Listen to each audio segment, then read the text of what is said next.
What up, athletes? Whoop, whoop. All right, let's do this. Today is 1.3 properties of real numbers.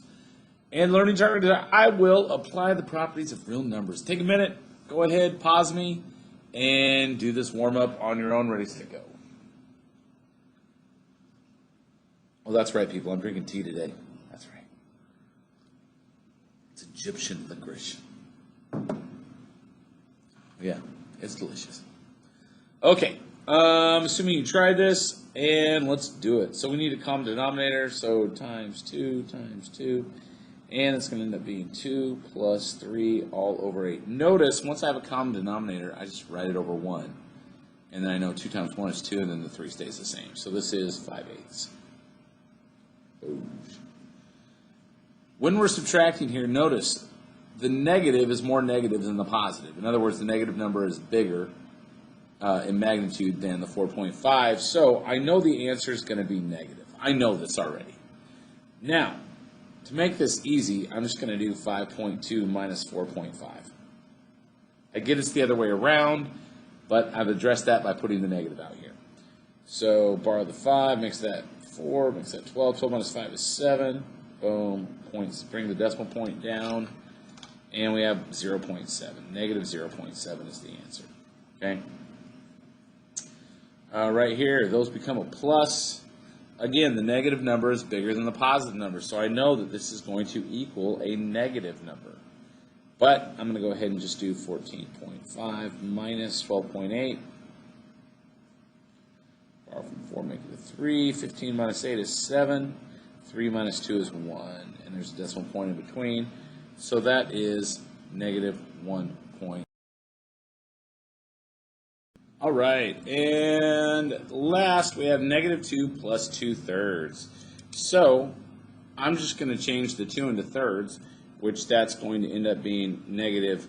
So basically I can put that over 1. I'm going to multiply the top times 3 and the bottom times 3, and I'm going to end up with negative 6 plus 2 all over 3. Negative 6 plus 2 is negative 4, so that's negative 4/3. Don't be afraid of fractions, guys. They're fine. All right, we got some vocab, and here's what we're going to do. We got some vocab, and you'll notice we have quite a few of these properties right here.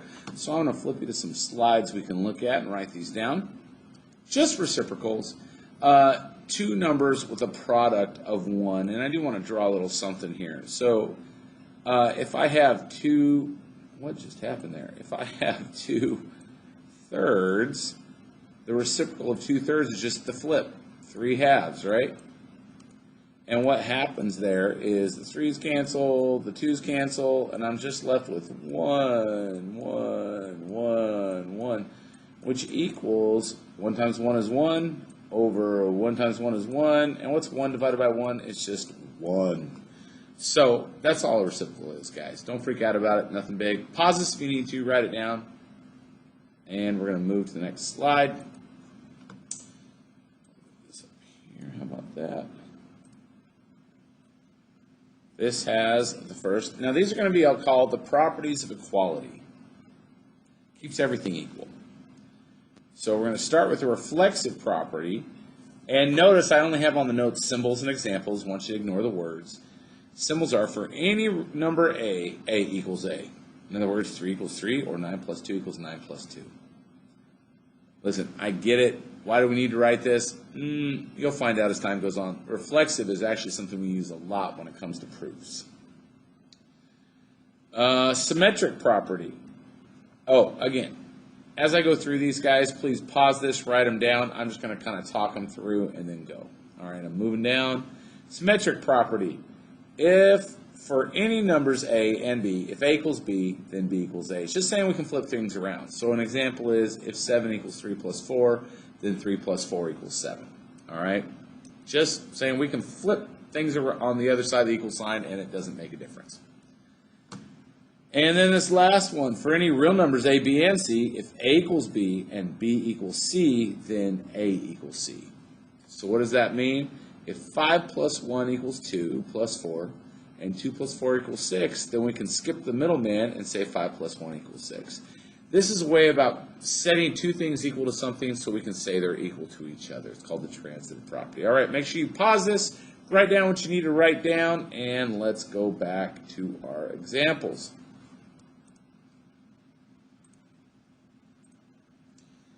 Haha, look at that. Boom, it's like magic. They're all done.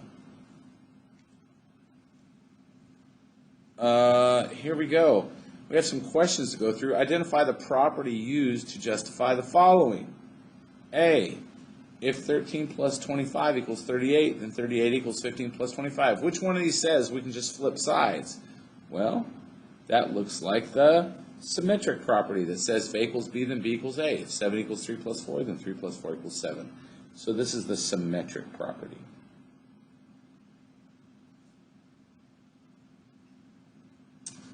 Next, we have two of the same things equal to each other. If,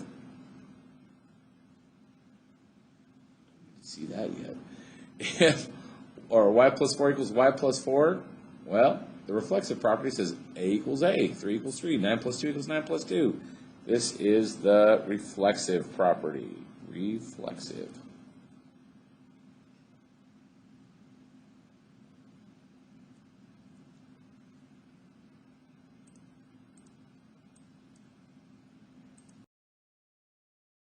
All right, and now let's look at C and D.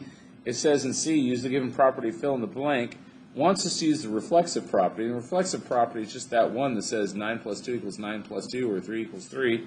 So it would be x plus 7 equals x plus 7.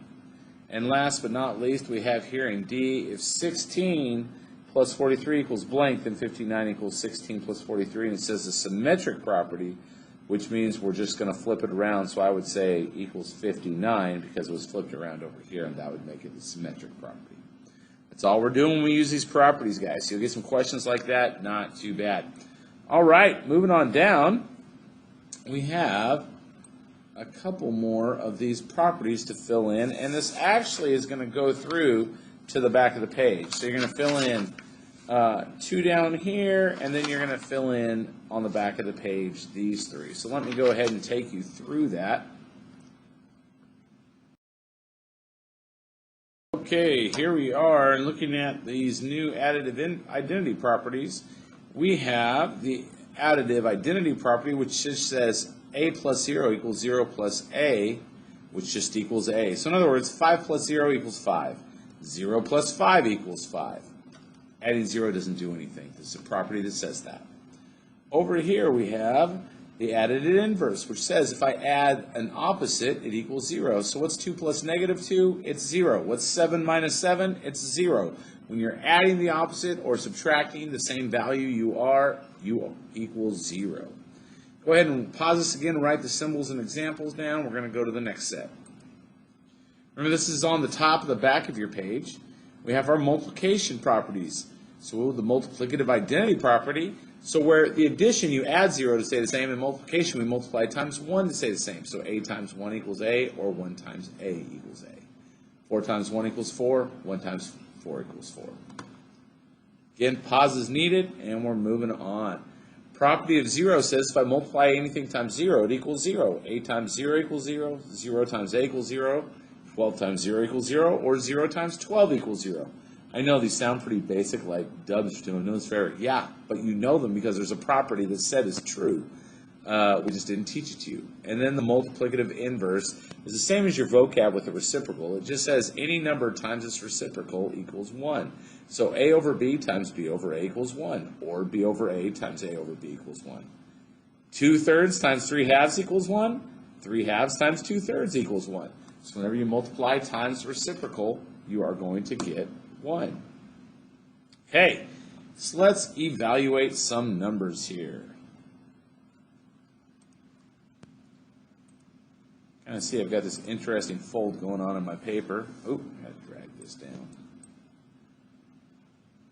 All right, so let's evaluate this. We're going to use the properties. So first of all, doing the additive identity property, I know if I add or subtract 0, guess what? It's not going to do anything. It's just going to stay itself. So I can get rid of that 0 and that 0. Those don't matter. I'm just left with 2 to the 3rd power minus 2 times 4 plus 5. Okay? 2 to the third power, we're going to do exponents first, right? 2 to the third power is 8.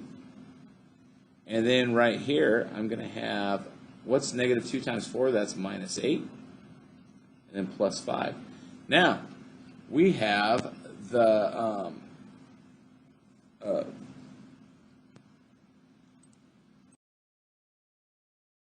additive inverse, which says a number minus itself is just going to equal 0. So that's our additive inverse being used there. That's gone, and we're just left with equals 5.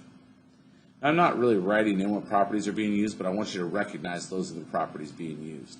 Right here, we have 4 times, and in parentheses, 3 minus 2 squared plus 1. Okay, well, I'm going to do 4 times, and inside here, 3 minus, we've got to do the squaring first, so 2 squared is 4 plus 1. And we're actually going to use a property you're going to learn about coming up, but I can rearrange these to be 4 times 3 plus 1 minus 4, using the commutative property.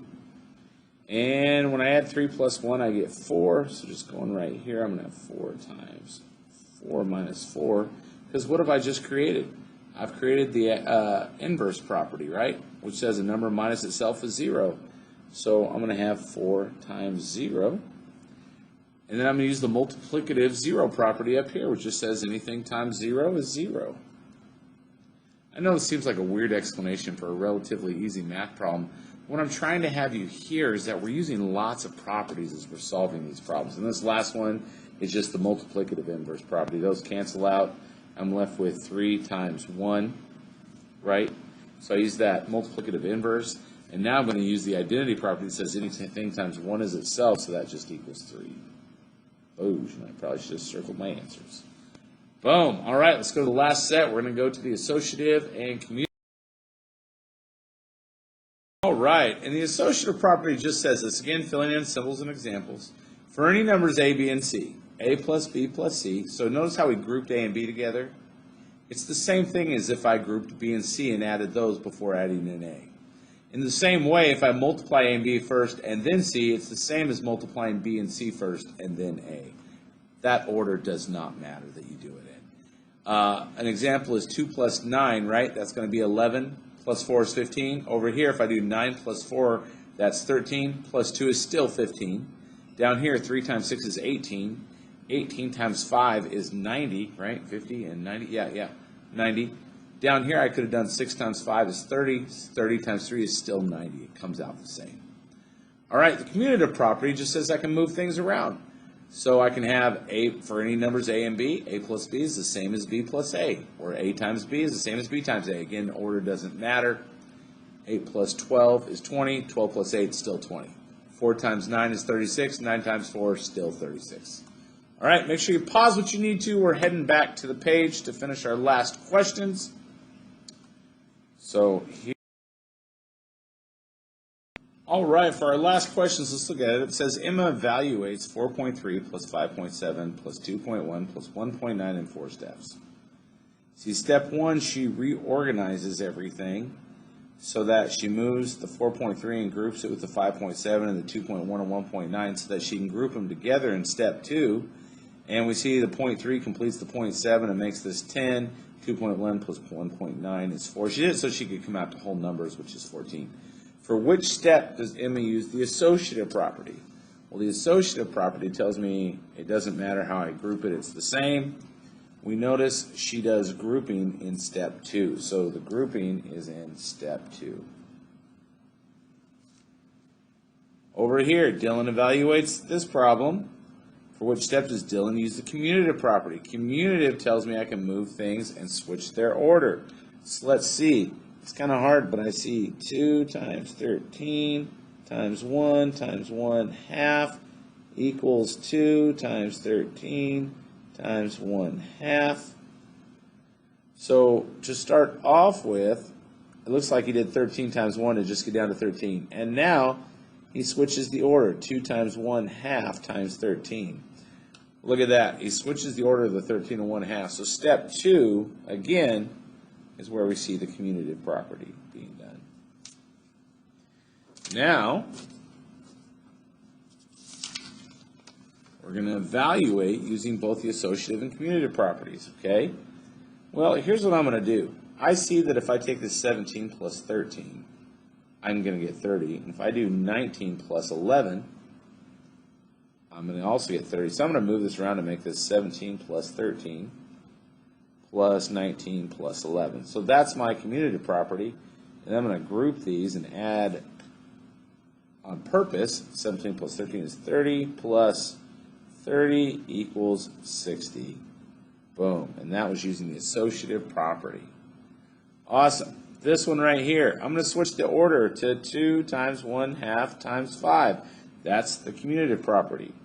I'm going to use the associative by doing this first. 2 times 1/2. That's also using the inverse property of multiplicative inverse property, because 2 over 1 times 1 over 2, those are the inverse, so I get 1 times 5. Now I'm going to use the multiplicative identity property and get 5. Look at that! Boom! Didn't know you was doing all those properties when you do this math. All right, that's it for today. So with that said, peace out.